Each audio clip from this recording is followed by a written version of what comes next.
When I first became a Christian and I read that Bible, I believed everything it said. You know how little children, that if their parents tell them something, they believe their parents. Well, let me tell you, every time I'd read a promise, I'd say, oh, I believe that, I believe that. Well, I had just moved into this big house, and it had, the air conditioner went cuckoo on it one day. And I didn't know anything about anything. This is the first time I'd ever lived in a house, not an apartment, where they came and fixed everything. Well, my son was 15, I think, and so that air conditioner went out. So I believe that you can speak to the mountain, and whatever you say to that mountain, it shall be removed.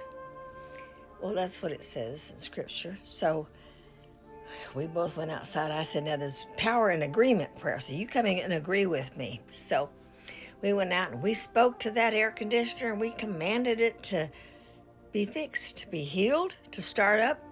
Nothing. So I said, no, we have to believe this. So we kept up, and finally he said to me, he said, is there such a thing as a fuse box or something? I said, I don't know. Well, we looked in the garage, and on the wall was this little box. And he opened up the little door, and there were two fuses in this, little old-fashioned round fuses. And one of them was black. That meant it was burnt out. So he unscrewed that thing, and sitting on top of that box was one new spare fuse. So he screwed that fuse in there. Wham! That air conditioner started right up.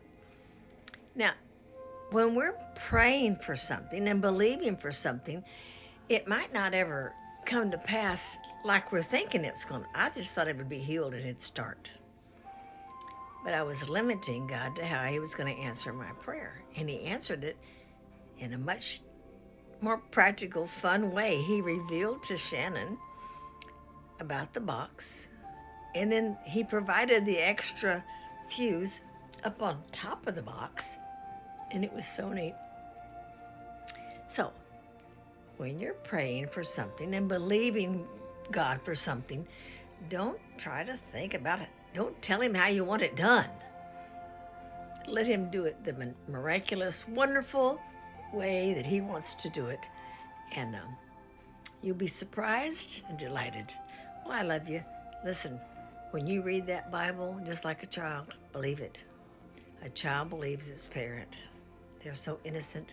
Well, that's the way you should approach the Bible and those promises. There are thousands of them in there. So, well, that's my 2 bits. I thank you for stopping in.